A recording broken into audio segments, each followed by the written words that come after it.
खोटाङ जिल्लामा छौँ। डिक्तेल बजारबाट यो भिडियो हामीले तपाईँलाई देखाइरहेका छौँ। श्रम संस्कृति पार्टीको जिल्ला कार्यालयमा छौँ र यतिखेर हाम्रो बिचमा श्रम संस्कृति पार्टी खोटाङ जिल्ला सचिव हाम्रो बिचमा हुनुहुन्छ। उहाँसँग हामी कुरा गर्छौँ। एपिसोड हेरेर प्रतिक्रिया दिनु नभुल्नु होला। नमस्कार धनीरामजी। जय माटो जय देश। तपाईँ आरामै हुनुहुन्छ? एकदम। आज हामीले तपाईँको कार्यालयमा हामीले तपाईँलाई भेट्यौँ। एकदमै चुनावी गर्मा गर्मी चाहिँ यतिखेर बजारमा चुनावी तरङ्गहरू बढेका छन्। तपाईँहरू के गर्दै हुनुहुन्छ? के भन्छन् तपाईँलाई लिएर जनताहरू? तपाईँहरूको यो पार्टी स्थापना पछिका जुन एउटा प्रचार प्रसारका क्रमहरूमा नागरिकहरूसँग तपाईँहरू इन्टरेक्ट गरिरहनु भएको छ, कस्तो कुरा आइरहेछ? एकचोटि यहाँबाट जाउँ न आज। हुन्छ, धन्यवाद। धेरै राम्रो कुरा गर्नुभयो। अहिले हाम्रो खोटाङ जिल्लामा लगायत नेपालमा चुनावी माहौल नै बढिरहेको छ। त्यसै गरी हामी अहिले विभिन्न ठाउँमा घर दैलो कार्यक्रम र तपाईँको चाहिँ हामीले भोट माग्ने कार्यक्रम गरिरहेका छौँ र त्यसै गरी कोणसभा आमसभा लगायत तपाईँको चाहिँ हामी वडा चाहिँ पालिका अन्तर्गत नै हामी हाम्रो त भर्खर चाहिँ एउटा पार्टी चाहिँ सङ्गठन भएको त्यो नाताले पनि हामी विभिन्न पालिकाको वडा स्तरीय हामी चाहिँ के गरिरहेको छौँ भने सङ्गठनहरू पनि गरिरहेको छौँ। र अहिले तपाईँको चाहिँ खोटाङ जिल्लामा संसदीय पार्टीको हेर्ने हो भने अब जनताले नै चाहेको यो पार्टी हो र यो देश बचाउनुको निमित्त, यो माटो बचाउनुको निमित्त भए पनि अहिले चाहिँ खोटाङको जनताहरू र नेपाली जनताहरू अहिले चाहिँ अब एकदम मनदेखि नै लाग्नु भएको छ र त्यो भएको कारणले पनि अहिले खोटाङ जिल्लामा चाहिँ माटोमय भएको हामी देख्न सक्छौँ र बुझ्न सक्छौँ। तपाईँहरूले यतिखेर श्रम संस्कृति पार्टी चाहिँ बढेर जाँदै गर्दाखेरि केही दिन अगाडि न्युज पोर्टलहरू हेर्ने हो भने चाहिँ विभिन्न दल परित्याग गर्दै तपाईँहरूसँग समाहित हुने वा तपाईँहरूसँग सहकार्य गर्ने मानिसहरू, पार्टीका कार्यकर्ता तथा नेताहरू चाहिँ धेरैजनाको सूची हामीले देखेका थियौँ। त्यो के थियो अलिकति बताइदिनुहोस् न। धन्यवाद। यो चाहिँ कस्तो छ भने अहिले हिजो जुन यो अहिले पार्टी हाम्रो श्रम संस्कृति पार्टी जन्मिनु भनेको नै यो अहिले चुनाव हुनु भनेकै तपाईँको चाहिँ एउटा हिजो पुरानो दलहरू विफल भएको कारणले नै यो जेनजी आन्दोलन चाहिँ भएको। जेनजी आन्दोलनको परिवर्तनको कारणले नै यो श्रम संस्कृति पार्टी जन्मिएको र अबको अन्तिम विकल्प र चाहिँ हाम्रो अन्तिम शक्ति र विकल्प भनेकै हर्कबाद होइन, श्रम संस्कृति पार्टी। त्यो भएको कारणले नै विभिन्न पार्टी परित्याग गर्दै विभिन्न पार्टीमा आबद्ध भएका चाहिँ हाम्रो साथीहरू, हाम्रो नेतागणहरू, नेताजीहरू, श्रमदाताहरू हाम्रो पार्टीमा चाहिँ समावेश भइराख्नै भएको छ। जस्तै तपाईँको चाहिँ जसपाको चाहिँ अब जिल्ला अध्यक्ष लगायत त्यो चाहिँ पार्टी नै होइन अब समावेश हुनुभयो श्रम संस्कृति पार्टीमा। त्यसै गरी तपाईँको चाहिँ हाम्रो विभिन्न जस्तै एमालेबाट निकै राम्रो नेताजीहरू चाहिँ प्रवेश गर्नुभएको छ नेपाली काङ्ग्रेसबाट। किनभने उहाँहरूले जुन जेनजी आन्दोलनमा हिजो जुन भ्रमी कुराहरू छरेको रहेछौँ भन्दै पछुतो मान्दै, किनभने हामीले जनतालाई पनि झुक्क्याएको रहेछौँ। जब जेनजी आन्दोलनले हाम्रो आँखा खोलिदियो होइन, अब हाम्रो नेताहरू चाहिँ एकदम भ्रष्टाचारी रहेछ, हाम्रो नेताहरू चाहिँ घरमा पैसा राख्ने होइन, अब चाहिँ तपाईँको चाहिँ जनतालाई झुक्याउने, हामीलाई नै झुक्याइराखेको रहेछ। हामी उहाँको अन्धभक्त हुनुभन्दा अबको चाहिँ अन्तिम विकल्प भनेको हर्कबाद हो। हामी हर्कबादमा अगाडि बढ्यौँ भने यो देश बच्छ र यो देश समृद्धि विकास हुन्छ र हामी श्रमलाई विश्वास गर्छौँ र अबको दिनदेखि हामी श्रममा जोडिन्छौँ र हर्कबादमा जोडिन्छौँ भन्दै अब विभिन्न चाहिँ तपाईँको चाहिँ पार्टीका चाहिँ साथीहरू जोडिएको छन्। यो अत्यन्त राम्रो खोटाङ जिल्लामा चाहिँ अत्यन्त राम्रो छ। तपाईँहरूले केही आश्वासन वा लालच दिएर ती साथीहरूलाई पार्टी छोड्न त लाउनु भएन नि? सरी, त्यो चाहिँ एकदम निस्वार्थ। हामीले तपाईँको चाहिँ खोटाङ जिल्लामा त्यही पनि भर्खर जन्मेको श्रम संस्कृति पार्टीले के आशा दिन सक्छौँ? केही आशा छ? तर उहाँहरू हामीले हामीभन्दा त निकै चाहिँ अगुवा होइन नेतागणहरू हुन्छ, उहाँहरूले बुझेर हकबादलाई बुझेर आउनुभएको छ। हामीले कसैले पनि अहिले पनि तपाईँले सोद्धा हुन्छ, हामीले कसैलाई पनि आउनुहोस् तपाईँलाई यो पद दिन्छु त्यो पद दिन्छु, यो दिन सक्छौँ त्यो दिन सक्छौँ भनेर हामीले कसैलाई पनि आश्वासन दिएको छैन। उहाँहरू निष्पक्ष मनदेखि नै यो संस्कृति पार्टीमा चाहिँ अहिले आबद्ध हुनुभएको छ। अत्यन्त खुसी लागेको छ हामीलाई, किनभने हामी सत्यको बाटो हिँडेको छौँ र तपाईँको चाहिँ सत्यको बाटो एक दिन अवश्य हामी के गर्न सक्छौँ त, विजय हुन सक्छौँ। यही सबैभन्दा हामीलाई चाहिँ अहिले चाहिँ विश्वास लागेको छ र त्यो विश्वास सदाभरि टोडिँदैन र जो जोडिनु भएको छ अझै जोडिनुहोस् भन्न चाहन्छौँ। समयले तपाईँहरूलाई पर्खँदैन, यो समय फेरबदल भइ नै रहन्छ र त्यो भएको कारणले यो समयको एउटा माग हो। यो समयलाई चिन्नु जरुरी छ र हामी चिनेर चाहिँ अगाडि बढ्नुपर्छ भन्ने नै हाम्रो चाहिँ आह्वान हो। यो आह्वानलाई सबैले चाहिँ आत्मसात लिएर अगाडि बढ्नु भएको छ र यहाँ समावेश हुनुभएको छ। कसैसँग हामीले कुनै पनि स्वार्थ नराखी निस्वार्थ भावनाको साथ यो संस्कृति पार्टीमा विभिन्न चाहिँ पार्टीका साथीहरू जोडिनु भएको छन्। यो चाहिँ अत्यन्त हामीलाई खुसी लागेको छ र यहाँ निस्वार्थ भावनामै आउनु भएको छ, स्वार्थ कुनै पनि छैन। तपाईँहरूले जसरी आफूलाई बढोत्तरी गर्दै गर्दाखेरि तपाईँहरू कतै न कतै एकाङ्की भएर गएको हो कि भनेर पनि मानिसहरूले भन्छन् नि। त्यो भनेको चाहिँ तपाईँहरू कतै न कतै सबैलाई नसमेटेर आफ्नै आफ्नै खालका दाजुभाइहरूलाई मात्रै समेट्दै लिएर गएको कि भनेर भन्छन्। के होइन होइन, त्यो त एउटा भ्रमिक कुरा जसले तपाईँको चाहिँ यो संस्कृति पार्टीमा तपाईँको चाहिँ अरू दाग लाउने कुरा, अरू कुनै तपाईँको चाहिँ आरोप लाउने कुरा छैन। त्योभन्दा उपरान्त के चाहिँ भन्छ, आरोप लाउने कुनै तपाईँको खोट छ संस्कृति पार्टीमा? हामीले एक रुपियाँ भ्रष्टाचार गरेका छौँ, हामी एक रुपियाँ भ्रष्टाचार गर्दैनौँ हो। हामी कसैलाई तपाईँको चाहिँ एक मुष्टमा लान्छौँ, कोही ठुलो कोही सानो हुँदैन यहाँ, सबै हामी संवाददाता होला, संवाददाता अगुवा संवाददाता होला होइन। कोही चाहिँ तपाईँको चाहिँ अघि आएर अगुवा संवाददाता होला, तर हामी एजी होल संवाददाता हो। यहाँ कोही सानो कोही ठुलो छैन।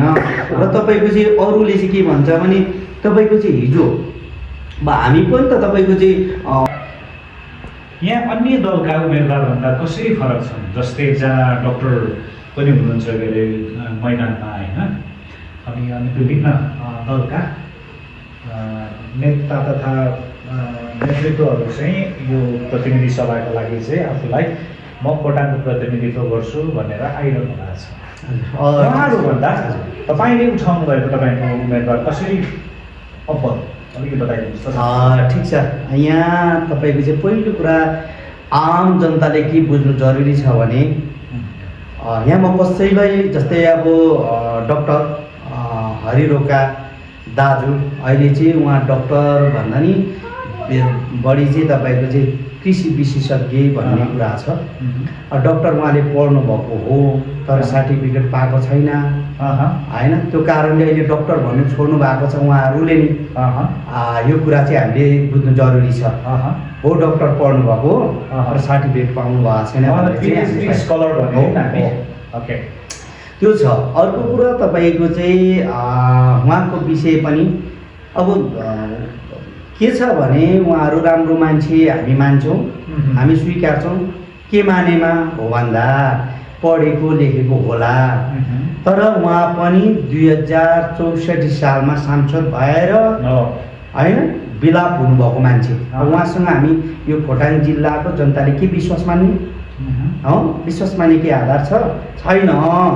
त्यही माथि तपाईँको चाहिँ फेरि नेपाल कम्युनिस्ट पार्टीमा तपाईँको चाहिँ कुनै पनि सदस्य नरहेको मान्छे उहाँले के गर्नु सक्नुहुन्छ? एउटा सदस्य नरहेको मान्छेले चाहिँ भोलि हामी यो गर्छौँ त्यो गर्छौँ भने जनतालाई भ्रम छर्नु बाहेक अरू केही पनि छैन। त्यो चाहिँ म अब त्यसो भन्न चाहेँ होइन। अब त्यो उहाँहरूले भनेको अनुसार हामी कसैलाई हामी दोष दिँदैनौँ। जम्मा 15 जना उम्मेदवार हुनुहुन्छ, उहाँहरूभन्दा अब्बल आरएन राई किन, मेरो उम्मेदवार किन भन्ने प्रश्नमा म के भन्न चाहन्छु भने आरएन राई भनेको संस्कृति पार्टीको केन्द्रीय महासचिव हो, सबै कुरा उसको हातमा हुन्छ हो। ऊ पनि त दोस्रो चाहिँ शक्ति हो नि त, अध्यक्ष पछि त महासचिवै हो होइन। एउटा त्यो अब्बल हो। र अर्को अब्बल के हो भने विगत 15 वर्षदेखि राष्ट्रिय तपाईँको चाहिँ उहाँ नेतृत्व गर्नुभएको एउटा नेता हो, बहस गर्ने एउटा मान्छे हो। म उमेरको हदले मभन्दा कान्छो हो, ऊ 30 वर्ष भर्खर पुग्दैछ, म समथिङ 39-40 वर्ष पुगेँ होइन। तर उहाँले राष्ट्रिय राजनीति गर्नुभएको छ, त्यो एउटा हो। र अर्को कुरा चाहिँ उहाँले त्यो राजनीतिमा चाहिँ के गर्नुभएको थियो भने के अरे क्षेत्री बाहुन काटिन्छ, खोइ के भनेर रगत तातो रगत चाटिन्छ भनेर एउटा उहाँलाई त्यो उहाँको 15 वर्ष अनुभव त त्यस्तो खालको होला। होइन त्यो त गलत हो कि। यही हजुरहरूलाई चाहिँ यो के भन्न चाहन्छु भने कहिले पनि यस्तो होइन। त्यो मुद्दा त्यो हिजो तपाईँको चाहिँ उहाँ चाहिँ पार्टीमा हुँदै गर्दा उहाँले त्यो जुन सिद्धान्त थियो त्यो पढ्नुभएको, सबै एक हुनुपर्छ। क्षेत्री बाहुन मात्र होइन, कामी दमी मात्र होइन, राई मात्र होइन, मतवाली कुनै पनि जनजाति मात्र होइन, तर सब एक हुनुपर्छ होइन। किन क्षेत्री बाहुनको चाहिँ यहाँ हलिमली भइरहेछ, किन हामी जनजातिलाई चाहिँ यस्तो गरिरहेछ उस्तो गरिरहेछ भन्ने एउटा प्रश्नमा मात्र उठेको हो। हेर्ने हो भने है त्यो प्रश्न र तपाईँको चाहिँ सरस्वती सबै चाहिँ के हेर्नु पर्यो त, भिडियो हेर्नु पर्यो त, क्लिप काटेर विरोधीहरूले त्यो बनाएको, यसमा चाहिँ हाम्रो असहमत छ। उहाँले त्यो हिजो भन्नु अहिले तपाईँको संस्कृति पार्टीमा तपाईँको त्यो प्रश्न उठाएको छ, हाम्रो चाहिँ अध्यक्षज्यूले र हाम्रो तपाईँको चाहिँ केमा चाहिँ विधानमा त्यो छ त। एकतालि हेरौँ न तपाईँको चाहिँ हामीले लिएको चाहिँ हरेक कुराहरूमा त्यस्तो त्यो चाहिँ हर्क साम्पाङ हाम्रो श्रम पिता हाम्रो अध्यक्ष केन्द्रीय अध्यक्षज्यूले नै हाम्रो नीतिमा त्यो पर्दैन है। क्षेत्री बाहुन कामी दमी राई लिम्बू अथवा जनजाति भने सबै एकै हो, एकदम सबै माटोद्वारा पनि माटो मिल्ने भन्ने एउटा अवधारणा छ। त्यही हो सबैभन्दा ठुलो कुरा। यो अरूले केही नपाएकोले अहिले पनि मैले भने आर्यन राईलाई भोट लाउने काहीँ पनि ठाउँ थिएन होइन। त्यो भएको कारणले उहाँको त्यो क्लिप काट्यो अनि ट्याग हान्ने मात्र, त्यति मात्र काम, अरू केही पनि होइन। र अब किन भन्छु भने म अबको जेनेरेसनले हामीले के बुझ्नुपर्छ भने अब युवा पठाउनुपर्छ है। र जोरदारको साथ तपाईँको चाहिँ आर्यन राईले खोटाङको समस्या, त्यसै गरी राष्ट्रिय समस्या, त्यसै गरी तपाईँको चाहिँ हाम्रो कानुनको विषयमा उहाँले जोरदारको साथ तपाईँको चाहिँ केमा त सांसद भवनमा हाम्रो आवाज पुर्याउनुहुन्छ र आवाज पुर्याउनु सक्नुहुन्छ भन्ने पूर्ण विश्वास छ। र अहिले जतिजना उठ्नु भएको छ उहाँहरूभन्दा धेरै अब्बल हुनुहुन्छ, किनभने उमेरको हदले अहिले कुदेर चाहिँ उहाँ शारीरिक रूपमा तपाईँको चाहिँ हरेक कुरामा चाहिँ उहाँ चाहिँ के चाहिँ हुनुहुन्छ त अब्बल हुनुहुन्छ। किनभने अब युवा उहाँ अझै राजनीति गरेर 30 वर्ष गर्छ के, तर अन्य दलका चाहिँ हेरौँ न त उहाँहरूको 64 वर्ष पुग्नु भएको छ, कोही चाहिँ 55-56 वर्षमा उहाँले धेरै दौड्यो भने 10 वर्ष, त्यसपछि त उहाँहरू चाहिँ के गर्न सक्नुहुन्छ त भन्नु गर्दा उहाँ चाहिँ तपाईँको चाहिँ एउटा उमेरको हदले पनि एउटा युवा हो, उहाँले चाहिँ गर्नु सक्नुहुन्छ। वा जेनजी हो होइन, भोलिको दिनमा तपाईँको चाहिँ यो देशको निमित्त उहाँले तपाईँको चाहिँ ज्यान बलिदान पनि दिन सक्नुहुन्छ।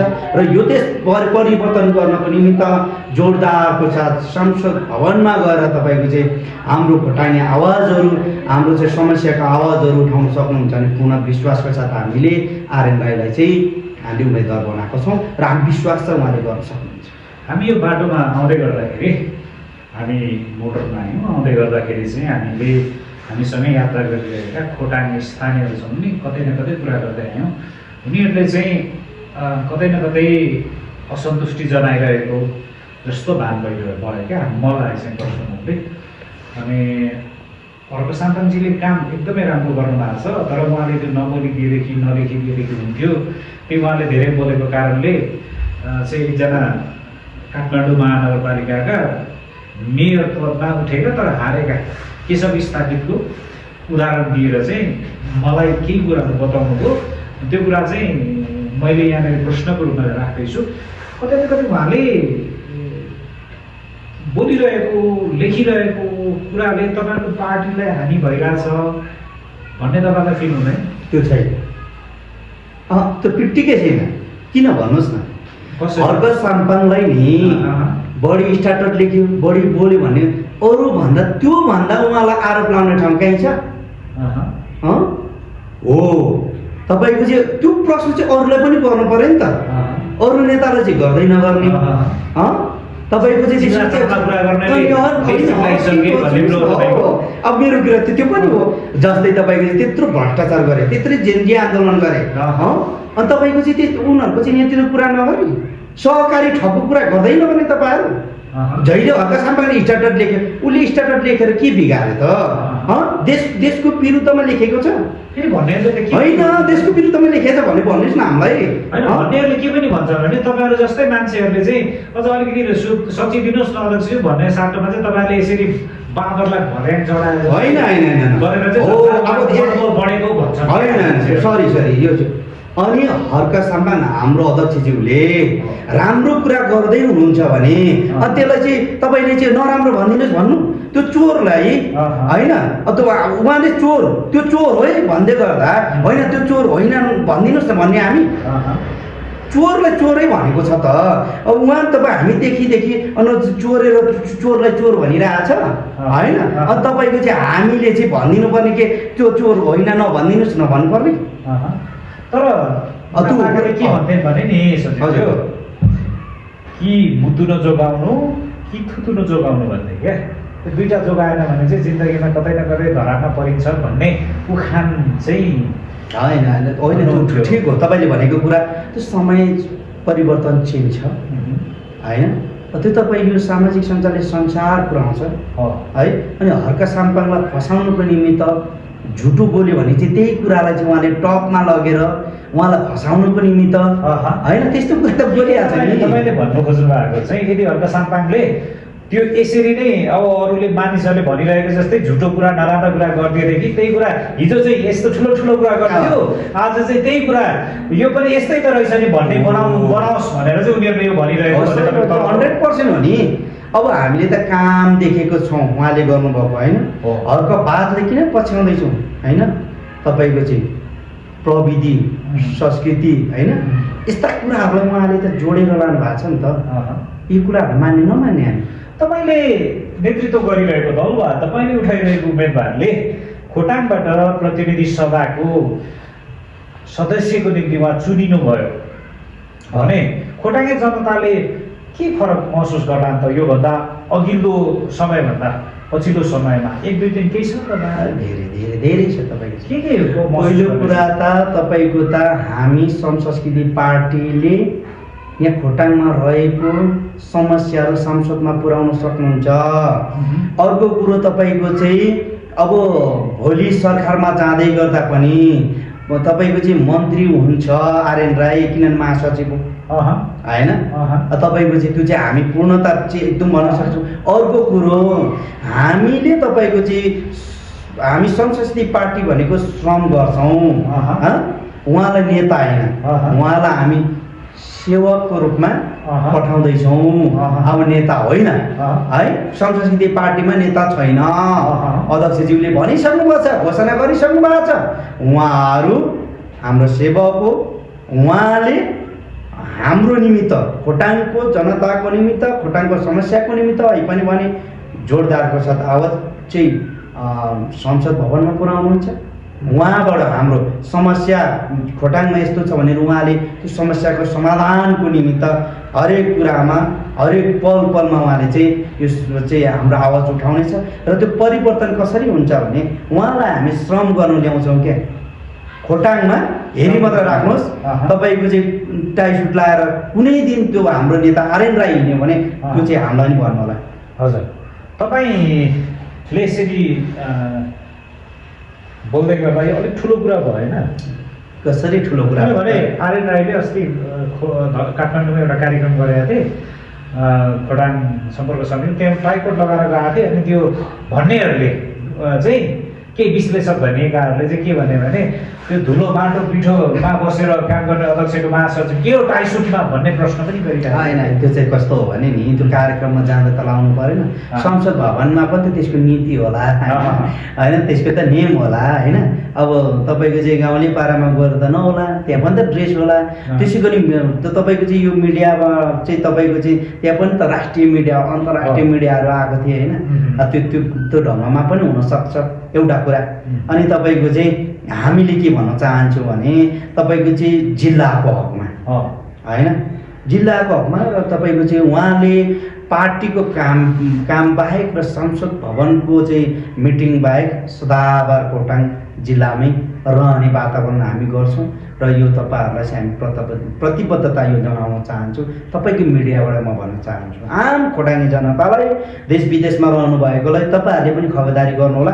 यो अहिले जे बोलेको छ त्यो क्लिप काटेर राख्नुहोला, किनभने त्यसै हामी खोटाङ जिल्लामा यसरी हामी आबद्ध भएको छौँ। तपाईँ यतिखेर जिल्लाको सचिव र अहिले निर्वाचन परिचालन कमिटीको कमान्डर भएर काम गरिरहनु भएको छ। हजुर, चुनौती के छन् तपाईँलाई? धेरै छ, धेरै चुनौतीहरू छन्। एउटा त अब पूर्वको तपाईँको चाहिँ एकदम विकट जिल्ला भनेर चिनिन्छ खोटाङ। विकास यो जिल्लालाई चाहिँ मैले के भनेको छु भने बत्ती मुनिको अँध्यारो एकदम जस्तो मैले भनेको छु, किनभने खोटाङमा सबै खालका मान्छे जन्मिए क्या, होइन? यहाँबाट ठुला ठुला कर्मचारी पनि जन्मिए, ठुला ठुला नेता पनि जन्मिए, ठुला ठुला गायक सङ्गीतकारहरू पनि जन्मिए, ठुला ठुला के जन्मिए क्या। तर यो जिल्ला अझै पनि तपाईँकै शब्दलाई सापट लिने हो भने विकट भनेर तपाईँले भन्नुभयो क्या, होइन त? यो कसको के कारणले यो भयो? यो खोटाङ जिल्ला चाहिँ एकदम भाग्यमानी जिल्ला पहिलो कुरा। तर यहाँ तपाईँको चाहिँ काम गर्ने मान्छे, यहाँबाट उत्पादन भएको मान्छेहरूले मन नदिएको र काम नगरेको। पहिलो कुरा त नेताहरूकै कुरा गर्छु, होइन? उहाँहरूले चाहिँ इच्छा नराखेको कुरा। योभन्दा अगाडि सांसद विशाल भट्टराई दाजुले के गर्नुभयो 2 ताल सांसद जितेर, होइन? त्यसै गरी तपाईँको चाहिँ हामीले हरिरोगका दाजु 64मा जितेर के गर्नुभयो, अस्मिता कार्की सांसद जितेर के गर्नुभयो, कुलप्रसाद खुयालजीले सांसद जितेर के गर्नुभयो, टङ्क राईले सांसद जितेर के गर्नुभयो, होइन? त्यसै गरी तपाईँको चाहिँ दुर्गा जयन्ती राईले सांसद जितेर के गर्नुभयो, हो?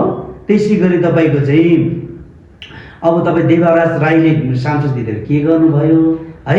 अब तपाईँ त्यसै गरी हाम्रो चाहिँ पासाङ दाजुले सांसद जितेर के गर्नुभयो, 1 2 3 हामीलाई भनिदिनु पर्यो खोटाङे जनता। आश्वासन, झुटो आश्वासन बाहेक केही दिनुभयो खोटाङमा? दिनु भएन। फेरि पनि ताराले जित्छ भन्दो रहेछ। त्यो त हामी त होइन, त्यो त अहिले जसो 15वटै उम्मेदवारले पार्टीले जित्छौँ त भनि नै हाल्छ। तपाईँको चाहिँ के छ भने नि, खोटाङ जिल्लामा अहिले अलिकति म त्यो अहिलेकै प्रश्नमा जोडेँ, त्यसपछि म यसमा आउँछु। त्यसै गरी तपाईँको चाहिँ खोटाङ जिल्लामा अहिले पनि मध्यपाडी लोकमार्गले नछुएको भए खोटाङ जिल्लामा कहाँ चाहिँ पिच भएको थियो? 1 2 3 भनिदिनु पऱ्यो नि त। ग्रामीण सडकहरूमा त तपाईँको चाहिँ कहीँ पिच भएको छ? छैन। अझै तपाईँको चाहिँ मध्यपाडी लोकमार्गमा 10 किलोमिटर त तपाईँको त पिच हुनु बाँकी छ। त्यसै गरी विभिन्न चाहिँ तपाईँको चाहिँ खोलामा पुल बन्नु बाँकी छ। के कारण हो? अहिले तपाईँको चाहिँ ठेकदारलाई सांसद ठुलो कि ठेकदार ठुलो? सांसद ठुलो पर्ने हो नि। अनि किन तपाईँको चाहिँ उहाँहरूले तपाईँको चाहिँ यस्ता कुराहरूमा तपाईँको चाहिँ गर्नु नसक्ने, अनि कुरा चाहिँ ठुलो गर्ने, काम नगर्ने, होइन? यो कारणले नै खोटाङ जिल्लामा चाहिँ विकास नभएको, होइन? नेता बन्ने, होइन? जनतालाई झुटो आश्वासन दिने, म यो गर्छु, त्यो गर्छु, यो गरेँ, त्यो गरेँ, अझै यो गर्छु, अब मलाई 10 वर्ष जिताइदिनु पऱ्यो, यो गर्छु, 5 वर्ष यो गर्छु। जनता चाहिँ कतिसम्म चाहिँ हामी भ्रमिक हुने के? अब त जनता भ्रमित छैन, अब जनता चलाक भइसकेका छन्, है? त्यो भएको कारणले म के भन्छु भने, पहिलो प्रश्न तपाईँले ताराले जित्छ भन्ने उमा चाहिँ कुरामा तपाईँको प्रश्नमा चाहिँ के भन्न चाहेँ भने, ताराले के मानेमा जितेको छ भने तपाईँको चाहिँ एउटा हरिरोगका दाजु विश्लेषज्ञ भनेर मात्र जित्नु भएको छ। हो, अहिले तपाईँको चाहिँ के हो भने साझा उम्मेदवार उठाएको छु भन्छ। त्यही तपाईँको चाहिँ नेपाली भित्र तपाईँको चाहिँ कतिवटा भनेको चाहिँ तपाईँको चाहिँ सांसद मैले जति नाम लिएँ नि, त्यो सांसदहरू हुनुहुन्छ, किन उहाँहरू चाहिँ उठ्नु नभएको? जनतालाई मुख देखाउनु नसक्नु भएर नउठ्नु भएको हो। चाहिँ त्यो के अरे नेपाली कम्युनिस्टमा सदस्य नै नभएको चाहिँ किन उठाउनु भएको? एउटा कुरा के हो भने उहाँहरूले एउटा हरिरोगका चाहिँ विश्लेषक हो, होइन? कृषि विशेषज्ञ भन्ने, होइन? अनि तपाईँको चाहिँ डक्टर हो भन्ने, होइन? यस्तो झुटो आश्वासनले डक्टरले पनि गर्ने केही पनि होइन। 64 सालमा उहाँहरूको खुट्टी देखि नै सकेको छ उहाँहरूले। यस्ता कुराहरू चाहिँ जनतालाई भ्रमित नबनाउनुहोस्, र जनताले बुझिसकेका छन्। अब जनताले कसलाई भोट दिने भनेर त तपाईँको त लेखि नै सकेका छन्। अब तपाईँको उपस्थिति के छ तपाईँको जिल्लामा? राष्ट्रपाको पनि ठिकै छ। तपाईँको चाहिँ अब रुद्र दाजु उठ्नु भएको छन्, होइन? अब जिल्लामा अब उहाँहरूको चहल पहल अलिअलि छन्, त्यति धेरै प्रभावकारी छैन जिल्लामा। काङ्ग्रेस एमाले पनि अब म त 3वटा कुराहरू देख्छु कि पहिलो कुरा त तपाईँको त सङ्गठन हिसाबले एमाले बलियो भन्छ। अनि तपाईँको चाहिँ फेसबुकतिर यसो प्रचार प्रसारमा ताराले जितिसक्यो भन्छ है। त्यसै गरी एमाले हाम्रो सङ्गठन छ भन्छ र हामी माटोले के भन्छौँ, हामीसँग जनता छ भन्छौँ। जनता ठुलो कि सङ्गठन ठुलो कि होइन, र अर्को तपाईँको चाहिँ फेसबुकको प्रचार प्रसार ठुलो भनेपछि जनता श्रम संस्कृति पार्टीसँग एकदम एकदम एकदम। यो किन भनिरहेको छु भने नि म तपाईँको चाहिँ अहिले तपाईँ भोलि कतै गएर सोध्नु होला यसपालि भोट किन माटो, त्यो तपाईँको चाहिँ त्यही माटो भन्ने मान्छेले नै हिजो त्यो तारालाई पनि त्यसैले भोट हालेको, एमाले काङ्ग्रेसलाई त्यसैले भोट हालेको हो नि त। त्यही जनताले हालेको होइन। त्यो जनता चाहिँ तपाईँको चाहिँ संस्कृति पार्टीमा आबद्ध छ। संस्कृति पार्टीलाई चाहिँ हामी चाहिँ जिताउँछौँ। हर्क साम्पाङ हर्कबादमा चाहिँ हामी जसरी पनि लाग्नुपर्छ। यदि हर्क साम्पाङले जितेन भने यो देश तपाईँ चाहिँ दुर्घटनामा जान्छ। टुडी खेलमा त्यत्रो तपाईँको चाहिँ एमसिसी चाहिँ पास गरेर तपाईँको चाहिँ यसपालि टुडी खेलमा चाहिँ परेड खेलेको कुराहरू त जनताले छलङ्ग देखेको छ नि त। यो कारणले पनि तपाईँको चाहिँ के छ भने हाम्रो चाहिँ संस्कृति पार्टीले जित्छ भन्ने हामीलाई पूर्ण आशा छ। हामीसँग जनता हुनुहुन्छ, खोटाङ्गे जनता, त्यो भएको कारणले हामी जित्छौँ भन्ने हाम्रो आधार हो। हाम्रो सङ्गठन त तपाईँको त्यही 64-65 वडा कमिटी गठन त गरेको छौँ र प्रत्येक पालिका त गरेको छौँ। त्योभन्दा तपाईँको चाहिँ धेरै हाम्रो सङ्गठन छैन र तपाईँको चाहिँ टोल कमिटीहरू पनि हामीले गठन गरेका छौँ। अब तपाईँ दिन प्रतिदिन गरि नै राखेका छौँ। हाम्रो जम्मा तपाईँको चाहिँ अब यो पार्टी जन्म चाहिँ दर्ता भएको लगभग अब 4 महिना हुन लाग्यो। यति मध्येमा खोटाङ जिल्लामा र अन्य चाहिँ जिल्लाहरूमा पनि यसरी गइरहेछन्। सङ्गठन हाम्रो धेरै छैन, 65-66 वडा पालिका के अरे वडा चाहिँ गठन छ र तपाईँको चाहिँ 2टा नगरपालिका र 10 वटा पालिका चाहिँ हाम्रो पूर्ण चाहिँ हाम्रो सङ्गठन के अरे कमिटी बनिसकेको छ। हस्, यो महत्त्वपूर्ण समय र संवादको निम्ति तपाईँलाई जितको अग्रिम शुभकामना छ। धन्यवाद छ। नमस्कार। धन्यवाद। जय माटो जय देश। म यो अन्तिममा के भन्न चाहेँ भने आम खोटाङ्गे जनताहरूलाई मैले के आह्वान गरेँ भने तपाईँको मिडियाबाट अब हामीले भोट लाउने दिन माटोमा अन्जुलीमा रहेको माटोमा भोट लाउने दिन अब तपाईँको चाहिँ मात्र तपाईँको चाहिँ 8 दिन बाँकी रह्यो। तपाईँहरूको हुटुटी अब पुरा हुँदैछ। तपाईँहरूले कसैसँग तपाईँको चाहिँ कुनै पनि लोलाभमा नफसिकन तपाईँको हर्कबादमा विश्वास मान्नुहोस् र तपाईँको चाहिँ खोटाङबाट आर्यन राई, उमा चामलिङ र तपाईँको चाहिँ सीताराम राईलाई तपाईँहरूको अमूल्य मत दिएर चाहिँ जिताउनुहोस्। तपाईँहरूको यो भोट भनेको आर्यन राई, हर्क साम्पाङलाई होइन, यो भोट अहिले तपाईँले अन्जुलीमा रहेको माटोमा भोट भनेको तपाईँले भोट हानेको तपाईँकै लाग्यो। यति भन्न चाहेँ। जय माटो जय देश। धन्यवाद। धन्यवाद।